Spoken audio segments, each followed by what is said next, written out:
Noel Nation, welcome to the Voice of College Football post-game show, live with your regular host, the Renegade Report, right here with my friend Jen Noel, 2013 at Jen Santee 1890 on X. You can go find her, all of her awesome cut-ups and stuff. Had her on my show earlier this week. She knows her ball. She's our friend from Memphis. She's pretty knowledgeable about stuff. She knows a lot about you'd be surprised about the kind of intel she has on different coaching situations and anything concerning FSU football and college football. What's up, Jen? How's it going? It's good. How are you? Doing good, considering. Boy, Could be this better. Could be better. yes, this was not the conversation we were planning on having when I asked you to do the post game show and what we were kind of thinking about the game. Uh, Jordan Travis, prayers with Jordan Travis and his family, with the team. He has an apparent, lower leg injury, whether it was an ankle or one of those ones where it's right there on the lower part of the fibula or the tibula, whichever that smaller bone is down there. You hate to see it, but he's definitely done for the season. The Tate Rodemaker era begins in earnest there. After his injury, Florida State comes out and scores, 58 points straight. Yeah. So, they took over what was going to happen in the game. It seemed like there was a little bit of fluster at the beginning, but we'll get into the game later. I guess, we'd be remiss not to talk about the injury to start it off. But yeah, we lost Jordan Travis. What were some of those kind of feelings when take us through that feeling when it first happened, man? It really stunk. Well, I mean, I was mad, but like what I mean, I wish he wasn't in that situation. I wish it wasn't already down 13-0. Can I be vulgar or are we like We try to keep the language at a minimum on this particular I'm channel, not but I don't mean feelings language. are I pretty tough mean right like now. what girl gave it up last night to this offense? I need to know because Yeah. this was messy. I don't like it. And honestly, he shouldn't have been in the position to run because they were down 13-0. So he was. And then I saw like some fans on 24/7 blaming the coaching staff for this. Maybe you can, maybe you can't. I don't know, but it just is so it was just a bad night. It was a bad night all the way around. Yeah, the immediate reaction, and I had feelings myself. The same thing you're saying. You hate for him to be in that Hmm. position, like you said, down 13 to UNA. It seemed like, man, were they not studying this team? Were they looking ahead to Florida? How do you come out and look this bad at the beginning of the game? But also, like that freaking out when you're down 13, you just feel that it was just an elephant in the room. Something going on in that first quarter. It was just a negative, energy on that sideline. Whatever was going on, nothing was working on the field. But it's like it's UNA at the end of the day, and it's like Jordan Yep. Travis is this guy who he puts the team on his back. He wants to go out there and make a play, and he try to light a spark with a play with his legs. And he's been so good about sliding all year. Yeah, And you and he just see the didn't. play. Yeah. He starts to get tackled, and he goes for those extra yards. And you kind of saw the conversation when an NFL guy got hurt this past week with those hip drop tackles. It's not something you can really legislate out of the game, but you know it when you see it. When somebody, you know, grabs onto the hip like that and drops all their body to the ground, it's dangerous, and it just so happened to cost him his leg there. There's nothing Yep. you can think of a million different ways, things he could have done to prevent it. Him, the coach maybe coaching not to run it, not to freak out, whatever, take the punt, whatever might need to happen there. But it's football at the end of the day. Yeah, and You I get an mean, and injury, and again, no one. he's going to take that and run it, especially down 13-0, especially with everything that was on the line. You know he's going to take that opportunity when it was given to him. And I guess welcome to the starter Tate. I'm going to give a major shout out to Brock Glenn from the 901, where I'm from, for his amazing touchdown there. I'm so excited for him. I don't know. I didn't want to see them this early, but I guess we're going to see them versus Florida. I don't know. My Yeah, question well, is actually, just go is ahead. AJ Duffy transferring? Yeah, so that's something it's, a conversation we've been having going back to spring ball. Look, there's only so many mouths to feed in that Yeah. room. Yeah. Your teams don't generally carry four scholarship guys. Mm-hmm. Kind of a unique situation with Jordan Travis coming back this year, but with Yep. Luke Kromenhoek coming in, Yep. look, chances are one of these guys are going to Yeah. transfer. And you saw it today with Brock Glenn coming in. Yep. I'm not sure if AJ Duffy's hurt, which that could be a part of it. He may just be dinged up, and we may be reading a little bit too much into it. But yeah, chances are you're probably not going to keep four quarterbacks because you're going to go and bring somebody in, one or two quarterbacks in 2025. So there's you can see the writing on the wall. Somebody will probably go. We've been talking about this for a long time, and my kind of I've always went back to I think Tate Rodemaker is going to be that guy for 24, and you end Mm-hmm. up getting him, like you said, a little bit earlier than we thought. Yep. But hey, he looked good out there. Tate Rodemaker is it gets back to more of what Mike Norvell and his offense naturally looks like. Mike Norvell's offense looked like when he was close to your hometown there at Memphis. He's kind of like that prototypical what Mike Norvell has in that offense. Pretty good athlete, nothing crazy, but wants to stand in the pocket and get rid of the ball. Really good at those RPOs and getting the ball out of his hands quick. He's got the arm to make all the throws in that Mike Norvell offense. So it's just he's got to be a gamer. We got to get conjure some of that 2014 Ohio State energy, where I believe it was Braxton Miller went down, and all of a sudden JT Barrett takes his place and he goes down. And I think it ends up being Cardale Patterson or something like that. The shotgun was his nickname.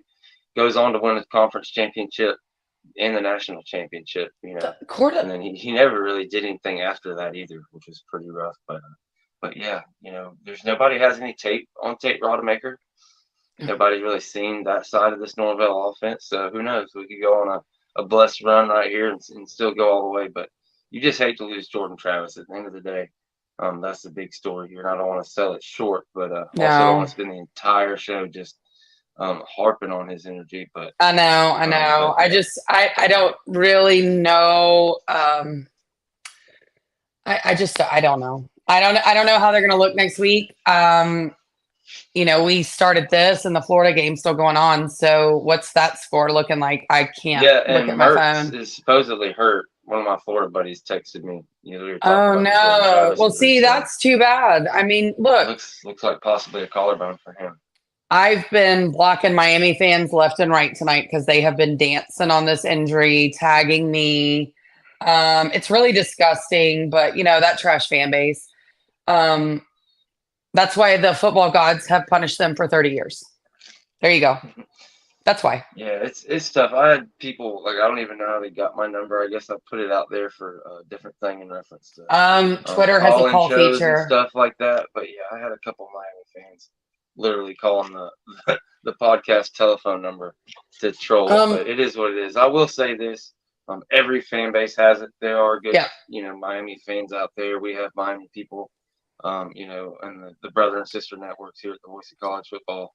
So it's not all of them, but there is. Everybody knows the E-Cane, the signature five rings, electronic fan base, and we have nasty corners of the FSU Twitter too. But yeah, we all know those stereotypical nasty. Well, celebrate an injury is it's gross. It's really gross.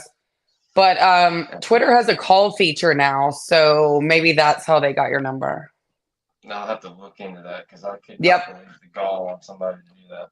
But look, I just laughed at them. But that takes that shows how big of a person you are.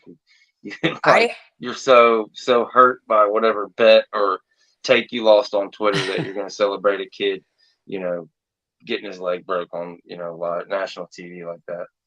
I believe in karma. It'll come back. It will, and just positive thoughts. You can put your Twitter calls on Do Not Disturb. That's I'm just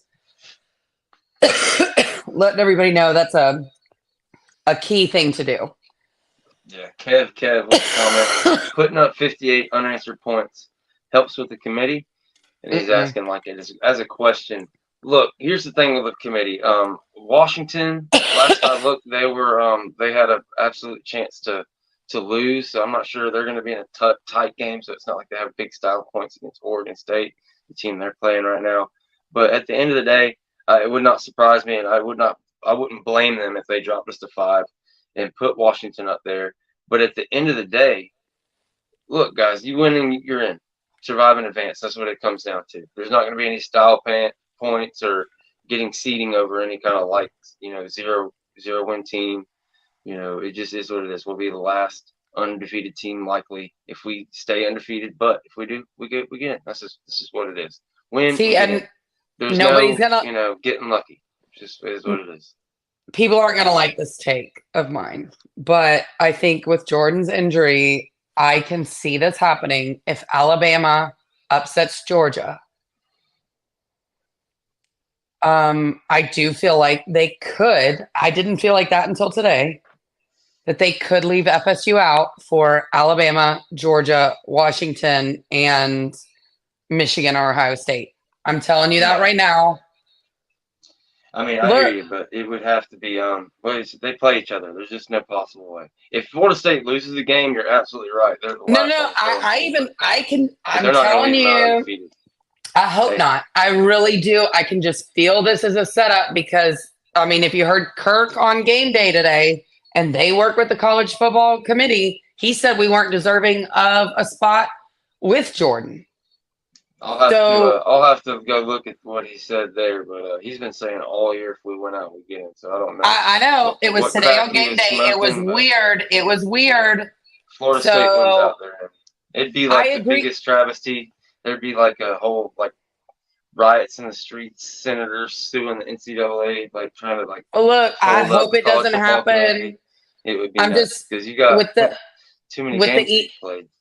With the ESPN SEC love, if Alabama beats Georgia and you've got a 1-loss Georgia and a 1-loss Alabama, Alabama's SEC champion, things could get weird. Undefeated conference champion, but I'm with you. Look, there are people out there that think exactly like you, and there's more like you. If there's any team that there is going to do it to, it would be Florida State. Exactly. You know what I mean? So it's a human element. We'll just have to see. But yeah, they've never done it so far. We'll just have to see. Here's the thing. The year that 2 SEC teams got in, you had a 3-loss this, a 3-loss that, and Cincinnati got in. So I mean, I agree. It would be insane. It would be I'm not saying they should. I'm not saying they should. I'm saying I can see it. Yeah, because they are itching to do it. You know that. We know that. And we saw it on game day today. Desmond and Kirk said Florida State is not deserving even if they went out. And that was with Jordan. So without him, what's that committee room look like now that those two have said that on national TV? That's what I'm saying. I don't know. I really wish I would have seen that clip because that's going to break the internet. There's because the way that you have all these different tiers when they break it down and judge it, you got to be undefeated. Do you have a national championship? And when you go down the list, Michigan and Ohio State play each other. So you're going to have an undefeated Ohio State or Michigan. That team's in. You write it down. That's said and done. Yep. But the scenario you're talking about where Bama beats Georgia, then you have Bama as the conference champion, but they have a loss to Tennessee or a loss to Texas. So if Texas wins out, they're not going to get in over Texas. So it's and then Georgia's not the conference champion. There's so many different ways they'd have to screw FSU. They'd have to say undefeated, don't matter. Conference champion, don't matter. It would have to be I'm not saying it can't happen. Nothing's impossible. And it's there's lobbying for it to happen. And I don't doubt those guys got up there and said that on TV. But look, we have the 12th team playoff coming up next year. For them to do something that nuts, it would be a real shot from. I mean, I hope not. I really do. Whoever that has a hand in that somehow from the top. But one loss, we're out. There's no chance we're winning a 1 loss at this point. But it would have to take a really shitty performance against Florida and Louisville. Here, it just have to be really bad. let's put some yeah, silver so lining here. Daryl Jackson gets to play in an ACC championship game. We've got that, right? And he is a monster. He is going to be huge. Jordan won't be playing in that game. Jordan won't be playing again. But not for FSU, obviously. But I know Tate can beat Louisville. We know that. We've seen it with our own eyes. right. And by the way, I saw Louisville against Miami today, and Looked about like our game, didn't it? yeah, I'm not scared. I'm not scared at all. Especially Louisville plays like crap away from home. They're like the Florida Gators away from home. So, and they still have to play Kentucky. And I don't know that they can beat Kentucky, to be honest. So, I mean, when you look at that, so should Florida. I mean, Florida sucks. Excuse my language. Sorry. Well, I mean, yeah, they do. I mean, but I do worry about no Jordan against Florida. I do. I worry about that, especially because we got that 7:00 kickoff. It's a sold out Gainesville. Oh, yeah, for us, yeah, that's going to be a tough game. There's no doubt about it. Being on the road, down our starting quarterback. But yeah, but when you look at the Kentucky Louisville matchup, I don't like they'll probably be at least a 10-point favorite in that game, maybe 14. I can see Louisville losing it. I really can, and then that's going to mess up our strength of schedule too. Like that's what I'm saying. Like it could be a whole mess. So we've just got to win out. You know, you can only control what you can control. That's really it. But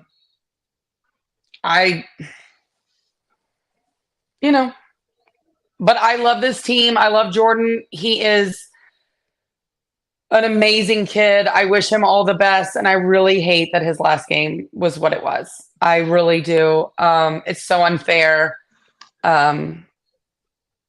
But, we just got to go beat those damn Gators. That's it. Yeah. And like I said, unfortunately, it's not like we're celebrating or anything, but also Graham Mertz goes down. So it's not like Florida is going to be at 100%. Sounds like he's probably going to be out too. So we may just have a defensive battle, and they don't have much firepower to win a defensive battle. So they don't. So I could easily see us winning out, and even if Louisville were to completely shit the bed and lose one to Kentucky, they'd still be a top 15 team. If they can beat Kentucky, can somebody explain to me why? Or 8, so. Is Tennessee really still ranked at 18 because of the committee wanting to prop up Georgia's resume? Because I can't see any other reason for it. Well, I mean, we won't know until Tuesday, but I highly doubt it. They'll probably drop to 22 or 23. Yeah, but why is a 3-loss team? Are they still even top 18? Like what? Well, they only got a loss or 2. They've got 3. They have a loss now. That 3. They lost to Georgia. No, this is 4. Georgia was their 4th. They were 18 at 3 losses. I thought they had 2 losses. Alabama, Missouri, and Florida, and they got boat raced by all 3. Yeah. So if they have 4 losses, there's no damn way in hell they should.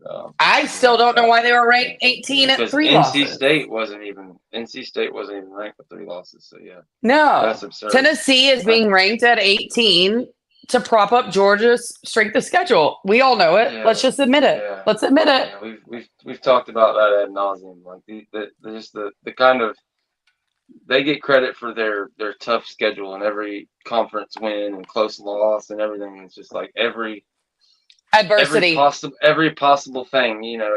It's all glass half full with the SEC, and with the ACC, it's everything's glass empty. They use BC's. Our close game against BC like a loss against our resume all year, and here they are, 7-3, whatever, bowl team already, and versus, they got these games like Arkansas and Vanderbilt and South Carolina on their resumes that they celebrate. And, it's just it's building, it's it's character building when you beat Auburn, who just lost to New Mexico State. New Mexico State didn't just lose. They didn't just lose. They lost. Like they got boat race. That was bad. And we're still going to be talking about Auburn and Hugh Freeze and how amazing he is and blah, blah, blah. I get it. He's probably on the phone with a prostitute right now. I don't know. Not my problem. But yeah, and again, let's talk about Texas then. You want to talk about Florida State's close wins? You know, the one that they had against Boston College. Okay, I guess Clemson was too. Miami wasn't because that was never in doubt. I don't feel like it was. But okay, fine. Texas. But Clemson's a good damn team. That's the thing. And here, I don't know if Clemson ended up beating North Carolina. It's just I all haven't these even teams looked. that are just crap in the SEC. Oh, NC State 3 wins, they're no good. But like you're saying, Missouri and Tennessee with 2 or 3 losses, they're a top 15 team. But there's no difference. No difference between an NC State and a Tennessee or a Missouri. They'd be equally ranked. If they play, they'd be somewhere between a field goal and a touchdown. But they just make it out like this whole big thing. The quarterback for Boston College will stop for 90% of SEC teams, period. But we're talking about, then they're talking about Texas. Texas is this amazing team. Texas could jump Florida State too. Texas has squeaked by for the last 4 weeks, and they have a loss. So what are we doing here? But again, I think we're building a straw man to argue about again at the same time because they have kept Florida State at 4 this whole time. Yeah, but that's fine. Even if they drop us to 5, you still have Washington and Oregon have to play. So there's going to be a loser in that. Ohio State, Michigan play. There's going to be a loser in that. So it's like UGA and Alabama play. There's going to be a loser in that. At the end of the day, they would have to physically take us and say, y'all should be in there, but we're taking y'all out. So it would be a totally subjective thing that we could talk about. I get it. I went out and you put yourself in position to get in the playoff, and that's pretty much all you can do and all you can say. I agree. I just think Florida State fans need to be ready because Washington is going to jump them as long as they win on Tuesday. That's fair. That's just fair. That's totally I agree. Fair. I agree. I mean, I disagree, but I agree. Because Washington plays zero defense at all. So, Washington squeaked by more teams. They've beaten better teams, but they get credit for teams being ranked when they beat them, whereas Florida State doesn't. I get it. That's fine. So, it is what it is. Well, like I said, the committee did the right thing. They have up to this point, so you can't knock them for doing the right thing. And then, they do take into account backup quarterbacks and stuff like that. So with Jordan Travis, they have. It wouldn't be too crazy if they put them up. I don't agree. I still think we're probably the 4th best team. I'm with you on that. But at the same time, they put Washington over us. It's not going to be. I don't think it would be the craziest upset freak out thing. No, but I think the higher teams. I think that Michigan doesn't get punished for barely beating teams like Indiana and or was that? We're in total agreement there. There's no doubt. I mean, and then today Maryland and Georgia barely beat Auburn, who just lost to New Mexico State. I mean, it's fine, but only one team gets punished for one close loss. The rest don't. That's it. That's all I have to say. Absolutely. No doubt. There was no close win this week, though. We handle business. It's just, you lose Jordan Travis. You get off to a slow start, unfortunately, but you got Rodemaker in there in enough time to at least get in a rhythm. If he can get it together, win this Florida game, and then win Louisville, who knows? Crazier things have happened. Again, like I said, there's precedent there. 2014 with Ohio State, they have their first and second string quarterbacks go down, and they brought a third string quarterback to a national championship. So we'll try to do it with our backup and Tate Rodemaker. It wouldn't be the first time. And it looks like all kind of mayhem's happening. I guess Oregon State is knocking on the door of beating Washington, which would make that a moot point if they can get that out of there and beat them. And like I said, like Rod Bostic said, our former old friend Rod Bostic, look, if they beat, North Carolina loses to Clemson, Washington loses to Oregon State, Florida State might be sitting in the perfect situation to get in regardless of what happens. So, universe has a funny way of working.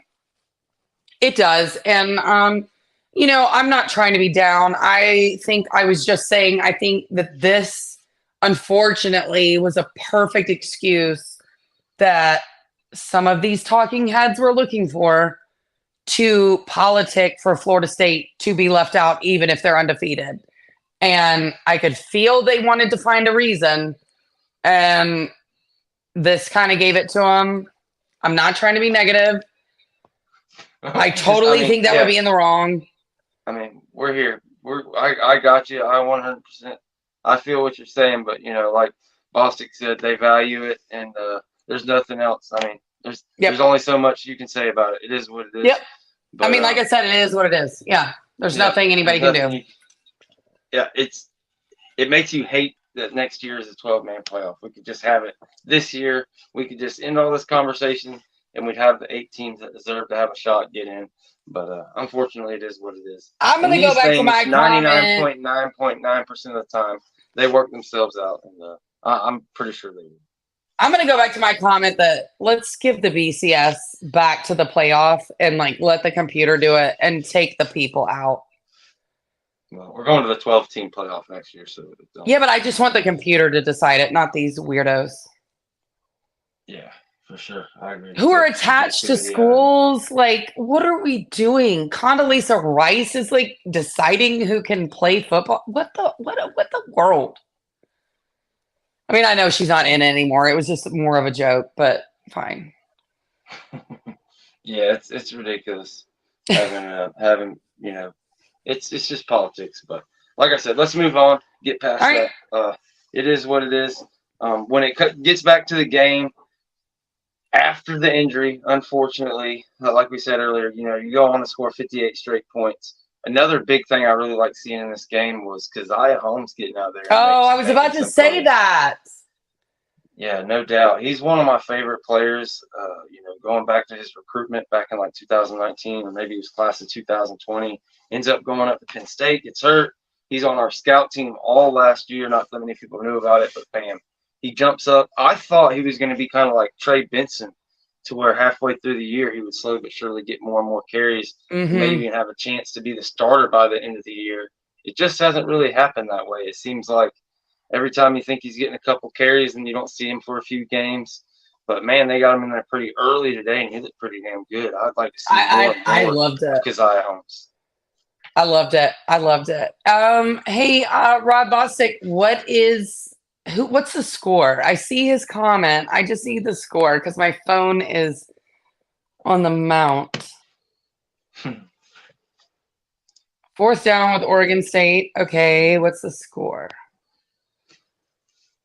Yeah, I'll let you know. We'll throw it up there if somebody has the score. Hey, Smooth Criminal, I'm telling you, I know I'm right on this. I know it. I'm telling you I'm right on this. Yeah. They sure did. They sure did. They were trying every which way but loose to keep us out. Remember, look, in 2013, we blew teams out, and they were like, oh, well, they're not any good because they haven't had any adversity. The next year, straight up next year. 2014? Well, we didn't really blow anybody out in 2014.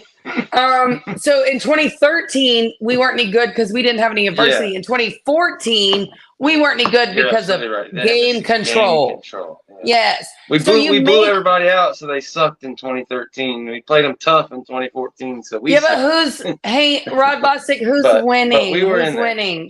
Who's winning? Who's winning? He gave me the score, but he didn't tell me who's winning. I can't reach my phone. They'll let us know. But yeah, back to the game. Keziah Holmes, man, he looked great out there. What'd you think of his play? I loved it. I love that kid. He runs so hard. I love everything about him. Seriously though, I agree with you. It seems like he picks it up and he always comes in. He picks up those yards. He does everything he's supposed to do. And then it's like you don't see him for a couple snaps. Or games or quarters. So you're like, is he hurt? We don't know because we know this coaching staff doesn't, release that information, right? But sometimes you see these second, third stringers that, are considered second and third stringers, but they come in and you're like, why? What's going on? And then you see some guys that come in and like to fumble that are first stringers. So I don't know. I'm I'm trying to be positive, so I don't know. Why don't I just let you go? Because I think I might just be a little negative right now. No, and Rod got back and said Washington is actually in the lead, so there you go. Ugh, If Oregon damn. State can knock off Washington, that pretty much eliminates it eliminates Washington, or if Oregon Yeah, but if pretty much puts Washington's it in on. a lead, Yeah, no, yeah, well, yeah, Washington's leading now for sure, but yeah, like I said, if Oregon can get that win, that'll knock out Washington State. But if they win it, I would not be surprised one bit to see us get jumped, unfortunately. But we'll have to just cross that bridge when we get there. yeah, Unfortunately, we still I can. think, I mean, I think it sucks, but I think Florida State fans should just be ready to be jumped this weekend or on Tuesday, and then you just got to win out. You got to beat Florida. You got to beat Louisville. That's all you can do. Yeah, you went out, you're in. You went out, Yeah. you're in, and if not, you have you get ready for riots in the streets. But due to there's nothing you can do. But like you Yeah. said, went out and just pray. That's all you can do. I guess looks like Washington is going to survive at Oregon Yeah. State for another week. But yeah, Keziah Holmes looked great in that second half. Tate Rodemaker came out. It looked like he was a little, shell shocked when he first got out there.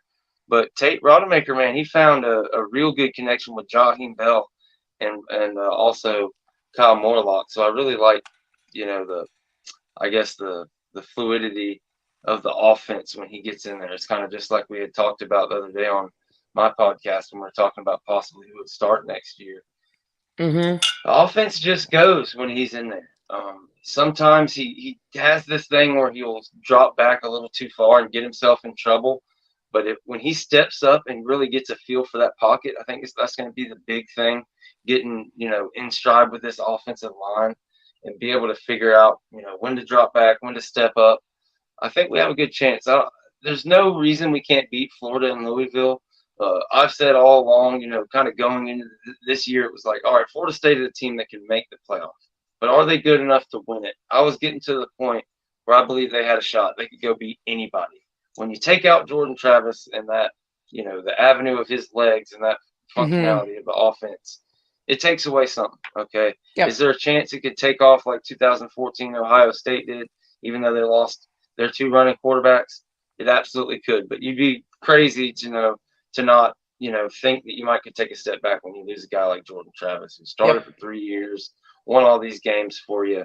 But also, it is what it is. The future's coming. So Tate Rodemaker gets in there a little bit early. You get a look at him, ahead of the end of the year. Because, hey, look, maybe we find out in the next two games that Rodemaker isn't that dude. Maybe we know we have to either figure out if Glenn's going to be able to do it, or we're going to have to reinvest in Duffy a little bit more. We're going to have to maybe hit the transfer portal. I'm personally along the lines of, I like the guys we got. I don't think we bring another person in and possibly push another one out.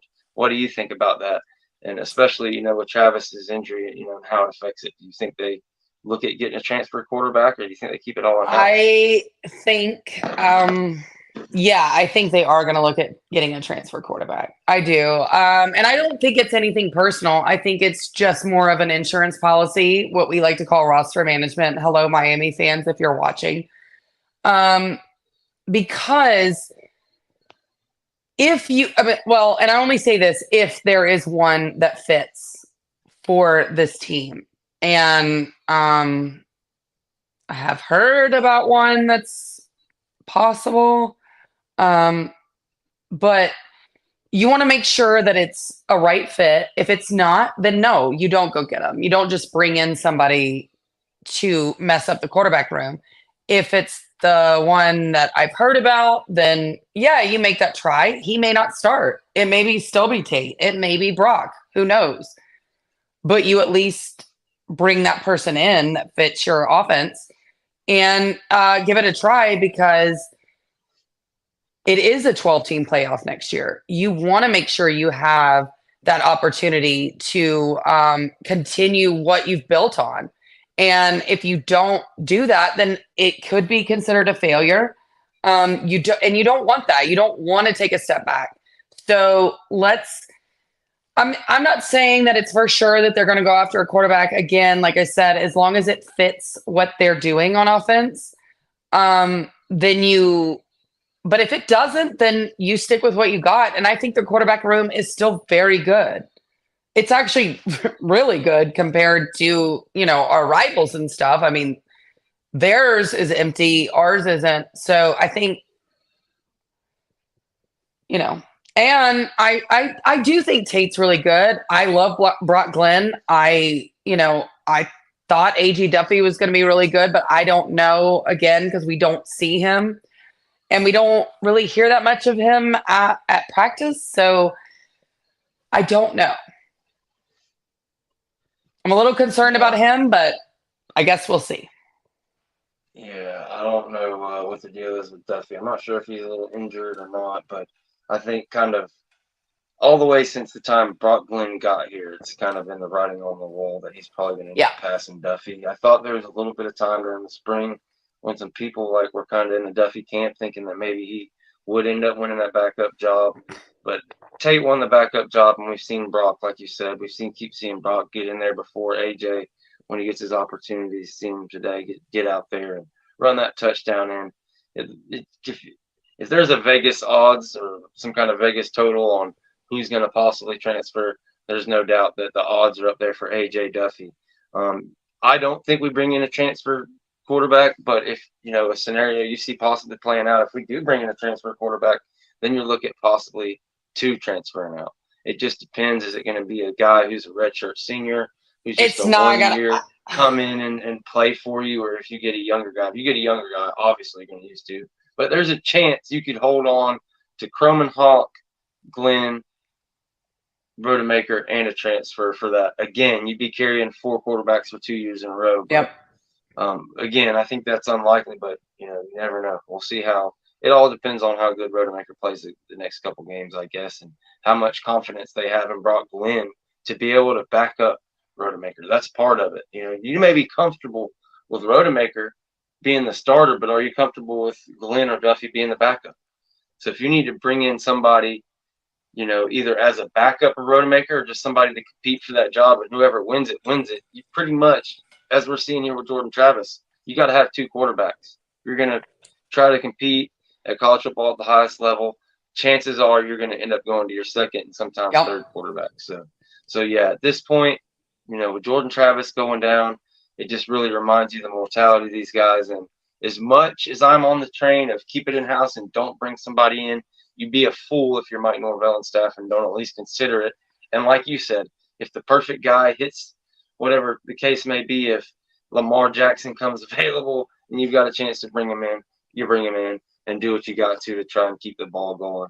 I don't think 10 wins or maybe getting 11 wins with the bowl next year would be considered a failure. No, but at the same time, still, you're still going to do everything possible you can to try to repeat the performance and be down there for an ACC championship in the playoff bid in 24 as well.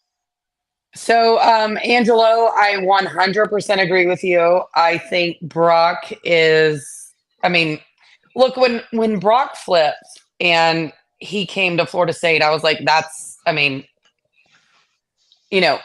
that coaching staff loves him. They've watched him. They love him. That is his quintessential quarterback right there. So is Luke. So I look at those two as Luke is going to be the starter number 1, after Tate and, all those things. And I think, well, now that I say that, okay. So I think Brock stays, Luke stays. Tate is going to be the starter. I think AJ is the one. If somebody had to transfer, I would say that's going to be the case. But again, like you said, I do think they're going to fill out the portal. I'm not saying that they will take somebody because it may not fit. But I think there is one quarterback supposedly that might be getting in the transfer portal that is perfect for him, and he'd be an idiot not to go after him. That's all I'm saying. Somebody you're not wanting to. Is it a secret or somebody? You No, think I don't you think can it's a float out there? secret. I think it's the kid from he was The playing last Tulane night, quarterback. right? Talking about No, the Tulane that's quarterback. no. His last name is Ward. Ward. Oh, Cam Ward. Yeah, Cam I Ward. don't know Yeah. about that. Yeah. Yeah, it would be more of a sticking towards the Jordan Travis type of offense. That's what I'm saying. Yep. Yeah, so I don't know if we go that route. I think if that's the option, I think you stick with what you got personally. See, I don't know. I think you bring him in if he's willing to come in. If he gets in the transfer portal, you bring him in because that's what your offensive line is used to. And then you let them work it out. Well, You know what I mean? Well, the thing is, this offensive line isn't going to be around next year. We're going to have these guys that have been playing with Rodemaker and Brock Glenn for the past 2 years. We're going to have our offensive line should take a massive leap next year. I hope transition to guys like it's going to have to. We've got a bunch of old guys who are pretty good, but just are like journeymen in the game. They've got thousands and thousands of snaps. We don't have a ton of talent up front. All of our most talented guys up front will start rolling into the line next year. You've got Julian, and which, by the way, looked way better in the fourth quarter. By the way, yeah, there's no doubt about it. This is like 99. Well, I'm not gonna say 99%. That'd be hyperbole, but the majority of this line will not be starting next year. Like you have guys on this line now, like a Robert Scott and Maury Smith, who got here and just were thrown into the fire. They didn't have a chance to develop. Like Armello, where he is now, is miles ahead of what Robert Scott was when we got here, but he was forced into the fire. We're going to see Bryson Estes, Jalen Early, Kayshawn Sapp. These guys are going to take over. And yeah, I think, and not to harp on it, guys, I know you've heard me say it over and over again, but they're going to move away from Jordan Travis and this whole, that was just what they had and what they had to do to get to where we are now. Mike Norvell wants to run the offense you saw at Memphis, the offense you saw at Arizona State. He's getting towards that, and that's why I've leaned so heavy Tate Rodemaker, because he's been there for so long learning the offense and ready to put it together. And, it's just opinions. Who knows? They could get Cam Ward and pick right up with that. Look. I'm not and then saying you have anything. Rodemaker coming off the bench, so we'll see. Yeah. We'll just have to see how it plays out. Sure. The only reason I was saying that is because when you look at this offensive line, and like you said, you're right, these guys are all gone, but with this offensive line, you need that type of quarterback, right? Like you need that.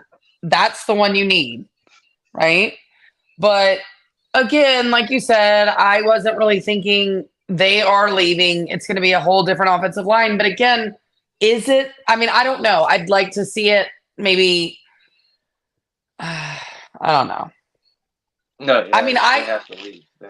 I feel like Florida State fans have really been giving Adam Fuller the business all year long, and yet we say nothing about the offensive line, and I don't understand it. Football. I don't understand it. They're like those Miami people. You just have to ignore them at this point. I mean, seriously, because anytime tonight, Northern Alabama would make a move. They were like, "Oh my God, fire Fuller!" And it's like, they scored 13 points. They hadn't scored since the first quarter. I didn't see that side of FSU Twitter. We got to get some unfollowing some people and following. We need to work on your follower list, because holy shit, if there were people out there cussing Fuller for this game, I don't know what their problem is. So and then it's like, fault. Can we have a discussion? I mean, if y'all are going to still continue to rail on Adam Fuller, we got to talk about Atkins at this point. Yeah. But look, early on, I was a little aggravated. It feels like the defense wasn't ready for those special plays. But outside of that, I mean, that's why they call them trick plays.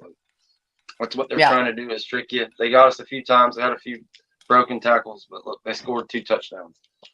Beautiful balls, whatever. It is what it is, but you score 58 straight points and completely shut them out for the last 3 quarters of the game. And the coach, I got no issues with the defense whatsoever. The UNA coach at the end of the game, are you serious right now? Going nuts. No, he was still trying to score. And then that's when they got the scoop and score whatever at the end of the game. Justin Burks. It happens. Could have just took a knee, but Quindarius Jones, you gotta love it for him. Another freshman DB. Well, good for him. But I mean, class of 23. Did that guy learn under Mario or something? I don't know. Yeah, I don't know what was up with that, but Who, by the way, they were how real in the fired up for world, them first 13 points. My God. how in the world are these Miami fans dancing on like Jordan Travis's injury while they just had their 5th loss? Their coach out coached himself and lost that game again. This is disgusting, and these people wonder why they're irrelevant. It's just gross. Oh, Yeah. Yeah, there's oh nothing I'm gonna be clipping. I'm gonna be clipping these fools for the rest of the week too. By the way. Yeah, I'm so over it. I don't even, because I know you already seen people posting the video, and like I said, I have people calling my phone, people trolling.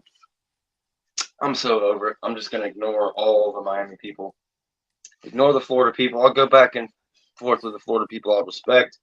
I'll Yeah, talk some look. crap to Silk on the timeline and all those guys, but as far as the negativity and the crazy stuff, I'm just gonna steer clear out of it. I'm gonna look out for some of your clips, get some of those clips. Oh, they're gonna be good. I've got some good ones. I've got some good ones like sitting in my bank. I just haven't totally welded them down the way I like it. I want to make sure I'm not missing something. So I have to go back and listen a couple times before I actually release it. Because again, I don't want to be accused. Keep them in context. Exactly. I gotta make sure. So, but no. I've got a whole bank of all the fans that were laughing at Jordan's injury. I'm gonna release all that. I've got a ton, actually. I've got a ton. And they're gonna hate me, and y'all can hate me all you want to. I don't care. I'm here for it.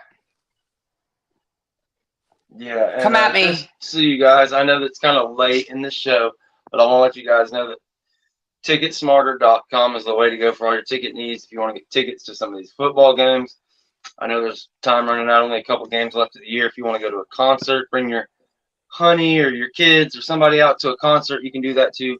ThinkSmarter.com. They have an app. They're 100% guaranteed all their stuff. You don't have to worry about fraudsters or getting bad links or scam tickets. They got you 100% insured and guaranteed. It's the smartest, fastest way to do it. TicketSmarter.com. Use promo code BIG to save $10 off your purchase of $100 more, and Big 20 for $20 off your order of $300 or more. Help us out. Go use their business over there, and promo code BIG and Big 20, and we sure appreciate it. Again, that's TicketSmarter.com. Think smarter, buy smarter. Use TicketSmarter.com. And also make sure you guys go follow Jen on X at JenSanty1890 on X. Go follow me at the Renegade Report. Also, you can check out my YouTube channel, and we had a really good show with Jen a couple of days ago where we talk recruiting. We spent a lot of time talking about recruiting, the whole playoff committee, like we were just talking about a minute ago, what Florida State has to do moving forward in recruiting as far as making the playoffs this year, and just all kinds of fun stuff. We talked about the crazy Miami fans and all their weird and wild takes. So go over there and subscribe up and pay attention. She'll probably join us. She's probably going to join for another show this week. So just excited, to finish this thing out. It's not the way we planned it. It is what it is, but we're Team Rodemaker from the rest of the way, man. Team Rodemaker, baby. I think he Tate can get Hive. it done. Tate Hive. Yeah, we came a long way from what was it, the Bailey Hockman Hive. Oh God, I forgot about that. Where did he go again? Was it NC State? It was NC State. Yeah, he had a rough time over there. He didn't end up ever doing too much, but he took some licks, that's for sure. But yeah, those are some hard times when he was fighting. Oh my God! State. But I think Rodemaker is a couple steps above that. I think he's going to really surprise some people, and let's see if he can get that confidence and come out there and really win these next couple games. Looks like UF is feeling themselves, so we could have a tough classic game. Oh, I don't know. They were up on Missouri last I seen, but they have definitely been playing better this week than they have the last couple of weeks for sure. Let's see here. Guys, we're going to go for about another 10, 15 minutes. So if y'all have any questions or anything for me or Jen, make sure you get it up there. My buddy Cody Tompkins here. Any truth to the broken tibia and fibia? I do not have any reports. I haven't spoken with somebody that could confirm that. Now, on this show, I did speak on it. If you see the video, it's clearly either like a broken ankle or just completely everything destroyed in the ankle and dislocated, or that broken tibia. I don't see it being the tibia and the fibia. I believe it was just that lower leg. But yeah, Cody, I don't have anything 100%. Pay attention to Renegade Report. If I hear anything accurate or if the team releases anything, I'll get that out there to you guys as soon as possible. But for all intents and purposes, his career at Florida State, unfortunately, is over. And, of course, like we said at the jump, at the beginning of the show, our thoughts and prayers are with Jordan Travis and his family and obviously the team. And you just hate to see it. On a senior night, it's all about those guys that have been here for years and kind of celebrating their time at Florida State to have that happen. You hate to see it, but you also love to see the team rally around each other and support each other and go out there and get the win, score 58 points in a row. It was really cool seeing the 2013 national championship team kind of mob them when they, really gained the momentum. I think when they went up 17-13, it was Toafili that caught that alley and ran that touchdown in on the sideline. The whole team kind of mobbed him there in the end zone. That was a pretty cool sight. But yeah, God, that's gotta be so cool for him too. That's gotta be so cool for him too to have that happen. Like that's gotta be just Shouts out to Pop Toafili if you're watching. I know he joins some of these podcasts and stuff, and we've been singing Lawrence Toafili's praises all year. He's got a specific role in this offense that he feels to a T, and he's just becoming a more and more complete player the longer he's here.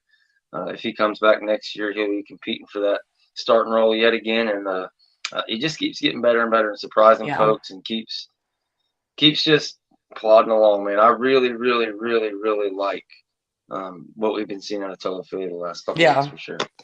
I honestly, I remember when he was being recruited, and I will never forget it. I think it was like 2019. He was about to sign, and he had this interview, and some people were worried about him flipping. And I remember he had an interview with, God, I can't remember who it was. And it was like right when Mike was hired, if you remember that, right? That was his year, correct? Run that, but I was in La La Land. I was reading a comment. What was you said? I was talking about right when Toafili was being recruited. It was Mike's first year. Am I wrong about that? No, yeah, he was that first class. I'm pretty sure. That's what I thought. Rodemaker, all those guys, yeah. So and a lot of you are talking about him flipping and doing all this stuff, and yet he stuck with it. It was just I love that kid. There's not a player that I just dislike on this team. And I know that there are some fans who are like, get this person off my field, whatever. But that's not me. Look. And when I talked about this or wrote about this a little bit, it's been a slow but sure journey to get to where we are today. He didn't completely do what Dion did and kick everybody out, but they've been processing 15, 20, 30 players every year since Mike Norvell got here. Yeah. They've been getting the best high school classes they could get. They've only been 17 to 20 players, but they've been getting about averaging 10, 12 guys out of the portal every year. And the last 5 or 6, 7 guys that transferred and flipped to Colorado were the final kind of questionable. Wait, did Florida I'm not going to call it. Yeah, so Florida and Miami lost. So that's always a good thing. We can cheer for that. But there's nobody left on this roster that is not a Florida State guy. Everybody on here is ACC level, Florida State level guy. They have a future. They either are ready to play now or have the prospects to become a Florida State type level starter or replacement level player.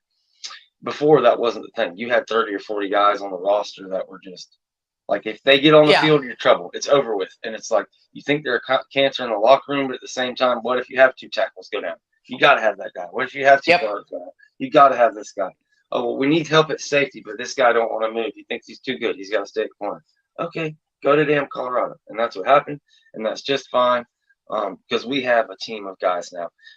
There will be stuff that happens. We may find out here or there that there was a mole that slipped in under the radar and he doesn't really buy in. But for the most part, 99.9% of this family or this team, and I even mistakenly call it a family, they are a family. They all fight for each other. And look, this talent level is just ramping up. We've done all this with a average 20 composite talent score, whatever you want to look at it. We've got a top 3, possibly could jump the top 2 in the next week or two if we get a couple flips here and there. We're pushing for a number 1 class, and I don't think as long as Norvell's here going forward, he'll have anything worse than a top 5 class going forward. He's that good of a recruiter, and the results on the field match. They speak for themselves. They do, and I think that the kids relate to him. I think they love him. I think Mike brings a total energy. Like, he's usually a main recruiter on like every kid that they're recruiting. It's really wild for a head coach to be that involved with every player, but that's just how he is. And it's really nice to be back at that point. You remember, like with Bobby was involved with everybody. Like, Jimbo was to a degree, but like Bobby was involved with everybody. Like, he knew what their grandmama cooked at dinner, like what pies they cooked. I mean, it was crazy. And like Mike is almost that, like, that's how involved he is. Jimbo obviously wasn't that involved, unfortunately. But I mean, I do think they can beat Florida with Tate and or Brock. I do. But it's going to be difficult. It's not going to be what we thought it was going to be. I think this is going to be a way tougher game. We're talking 7:00 in Gainesville with a sold-out crowd. Yeah, all the soft factors are definitely are there. There's no guarantee that you win this game.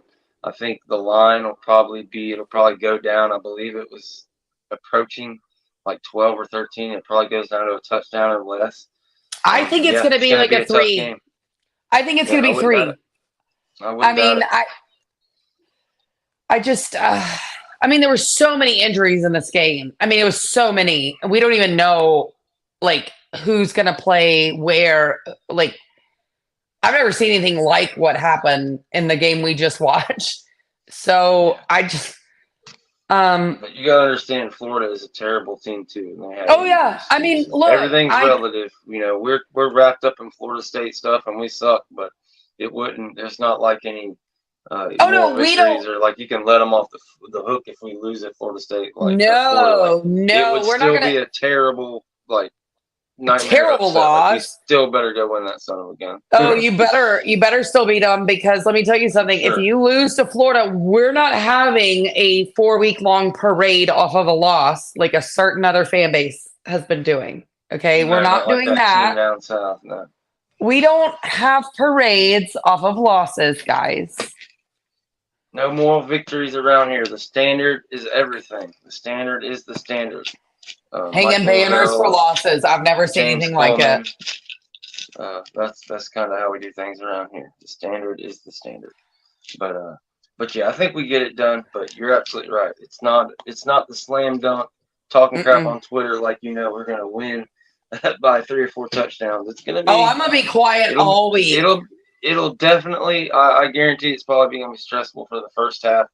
But I don't think their defense is gonna be able to consistently stop our passing game, and when Rodemaker starts hitting guys down the field, I think that'll be the difference in the second half. But we will definitely break that down.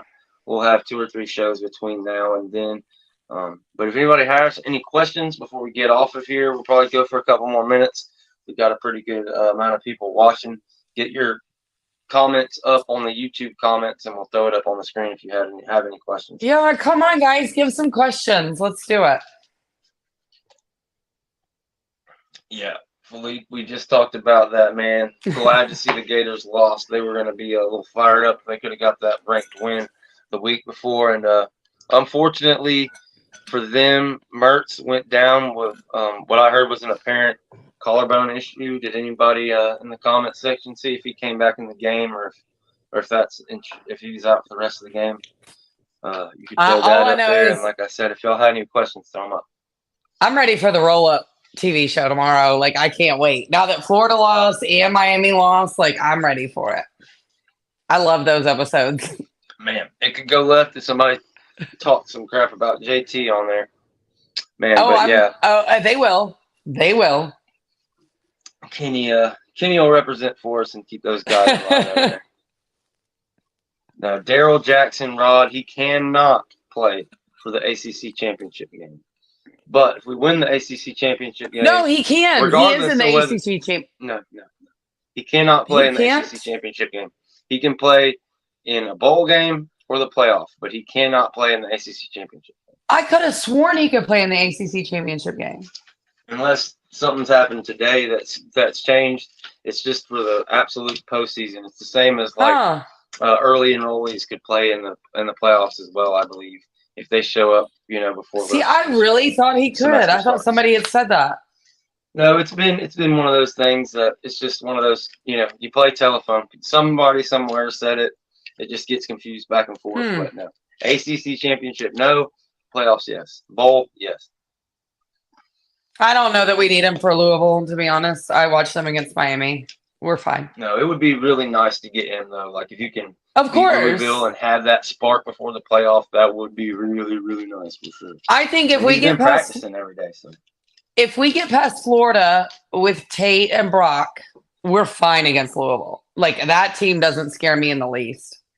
Yeah, not at all. Matchup on their offense versus our defense. I feel absolutely. Like be able to tee off on that quarterback. Yeah. I'm fine with Louisville. It's Florida that scares me right now. But only because I feel like they're gonna turn into Miami right now. This is gonna be their Super Bowl. They want to knock off Florida State. I get it. I would too if I were, in their shoes. But again, a 7:00 game in Gainesville that's sold out. That's the part I hate. I really do too. I don't understand why they gave us a 7:00 when that team is god awful and they aren't even. This was just a screw job. That's all it was. It was a screw job. It is what it is. But those stinking old Gators, man. Worry, yes, but at the same time, Mike Norvell does not mess around when it comes to these big games. He's going to have a game plan ready. And at the end of the day, and again, prayers to Jordan Travis and his family. This is the worst thing that could possibly happen, as far as, moving forward. But there is no film out there of a game plan put together for Tate Rodemaker, period. Even when he came in there and beat Louisville, he still came off the bench after Jordan Travis had played the majority of the first half. He came off the bench in this game to score 58 points in a row on the University of North Alabama. We're for the very first time going to see Mike Norvell putting together a game plan for Tate Rodemaker for the offense that his dream offense is exact. How offense exists in Mike Norvell's brain is how he's going to be able to put it on paper and prepare for these games. And that's not taking anything away from Jordan Travis or Cam Ward or a running quarterback. It's just a different thing, and there's a bit of a different level and just a mindset of wanting to get the ball out of your hands fast on these different plays and wanting to hand the ball for the running backs, etc. It's just a different element and a different way to set up the running game versus the element of having Jordan Travis's legs leverage the offensive line. It's just a different thing. And like I said, teams don't have film on it, which is great. Is there anything in particular you wanted to talk about before we get off of here? I wanted to ask, what do you see them now maybe doing a package for Brock Glenn to come in? That's a good question. I don't think they're going to have some kind of like series for series thing where they just throw him out there for a series. I could see maybe in the red zone. Yeah, that's what I was asking. Zone read offense or something where they could bring him in there for a play or two. Something like that. I would not put that past Norvell. To be honest, I can't stand shit like that, and I hope he doesn't. I can't either. I don't like it, but I say from time to time, I just don't understand the play calling sometimes. And I say that in 100% modesty because I'm getting better at reading film and stuff like that and learning the verbiage and the X's and O's of the game. But sometimes I literally do not understand. There was a point in the second quarter, even after we had started scoring, where you run 3 halfback dives in a row and then you throw it on fourth down. Like, okay, you want to run the clock, you want to run it, I get it. But how about halfback dive, halfback sweep, halfback dive, or halfback sweep, halfback dive, screen, and then maybe run it on fourth down? To run the same freaking play 3 times over, just right into a brick wall where exactly where they know you're running it. They've got everybody firing. It's like, I don't understand why that shit's done from time to time. But I'm saying this out of ignorance and understanding that there probably is a reason they're setting something up. Whatever the case may be, I don't know. And I'll look back at the film and I'll probably find something. But yeah, that's just one thing to think about when you're couch quarterbacking and stuff. Norvell is like a savant with this stuff. He's got reasons he does stuff, and we may not understand it, and it may piss us off at the end of the day. I think he sees. I think he sees stuff, and I think. Were you talking about the play where it was thrown and then dropped? Is that what you're talking about? Talking about a whole series. Okay, so but a fourth down, it was dropped and it was a turnover on downs. I think what you're seeing though is like there are offensive linemen missing their blocks. I think if they did what they're supposed to do, those plays work, and they're not. You can't. Yeah, I mean, for sure. But what I'm saying is, if you run the same exact play, it doesn't matter what exactly. Whether your offensive line is the best in the world, if they know exactly where the guy's going to be, they're going to hit him. And that's a simplified view. I admit that. I'm sure there is, like you're saying, they were probably seeing something, setting something up. But I was just pointing out that it's like sometimes it's infuriating when you sit there and watch it. It is infuriating. At least try to run it outside one time, or maybe pass it on second down. It's just if you're gonna go for it on fourth down, I don't want to see the same play 3 times in a row. I agree. There's so many moving parts to hit that pass that it's like there's so many things that can go wrong for. Like that's just me personally. I would have liked to see them mix it up in between. For me, I feel like maybe they did it because it was Northern Alabama, and that's a fourth down play they want to make work. And it's like, well, look, you're supposed to be able to just blow them over and run the 3 yards. I get it. But at the same time, it's like we're not that team. They're not going to do it. And so it's like run the sweep, run the option, do something. Just don't give me 3 guys in a row. Anything else? It drives me nuts. But that is it's a couch quarterback casual bitching thing, and I wholly admit that. But at the same time, it's like let's just do what we got to do to get ahead and get done with these guys. I love how Rod says, "Did you all feel?" Rod, it's y'all. You can use y'all. We're good with that. Like that's the only word I use. That it increased after the Jordan injury. Yeah, absolutely. I think the whole team increased like their intensity after the Jordan injury. Like, don't you feel that way? Oh yeah, for sure. Like I said, like we were talking about earlier when Toa Feely scored and the whole team, the 2013 came out there and jumped out there with him. But yeah, I forget what series it was, but one of those series after Jordan went out, I mean, Doak was rocking. You could see it on the TV copy. It was like one of the loudest I've heard the stadium all year. So yeah, I totally agree. They definitely, the whole team, the stadium, everybody galvanized around Tate Rodemaker and this team. You love to see it, and I think, who knows, we could capture some magic in a bottle right here, and I think Florida State really has a chance, to still do everything they have in front of them. When you look at the Vegas odds and everything, I'm sure it'll take a hit, and you can't deny that losing Jordan Travis hurts, but there are a lot of things in play with Tate Rodemaker. Yep. And, the stuff we've talked about for the last hour that could possibly keep everything right in front of this team. And again, you still have a top 3 recruiting class that's looking at, possibly being number 1, and the future's bright in Tallahassee any way you look at it.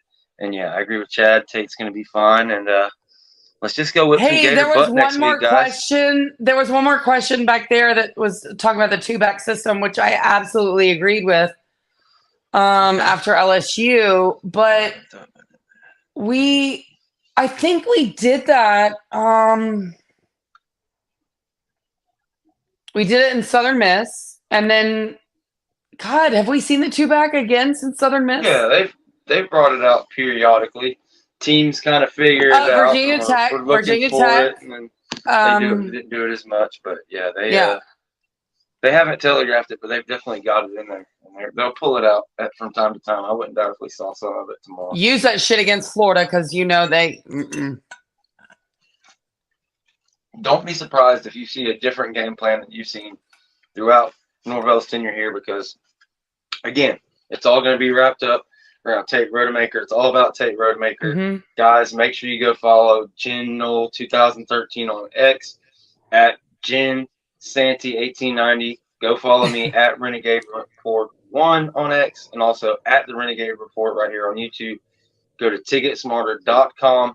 Get the Ticket Smarter app to buy all your tickets for concerts, games, all that great stuff. They're totally guaranteed. 2 promo codes, Big and Big 20. Big for your orders of $100 or more, you save $10. Big 20 for your orders of $300 or more, you save $20. And you can use that in an infinite amount of times, guys. So every week, every month, whatever, every time you want to go out and use these different ticket things, you can save that $20, that $10 every single time. It doesn't run out. Promo code Big 20. Thank you guys so much. Had an absolute blast. Thanks for joining us, Jen. Look, this was a lot of fun, man. We had a couple of different disagreements. We get to go back and forth. I don't know, I like you too much. I don't want to be mean, but we got to get a little first take energy maybe going the next time we do a show. But yeah, it's a lot of fun. Thanks for joining us. Anything you want to let folks know before we get out of here? No, I don't think so. Just thank you guys for watching. Thanks for the support and everything. And, be nice in the comments. I always like those. So thanks.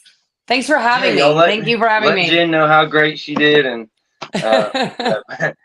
and how great she looks and everything about that. Come on. We really appreciate your joining us, guys. This is hard for me to do by myself. It's a lot of fun to have somebody to bounce stuff off of, and she's great, and we really appreciate her. So we'll see y'all next time. Maybe you see Jen again next week, right here at the Voice of College Football Postgame Live, and we will see y'all next week.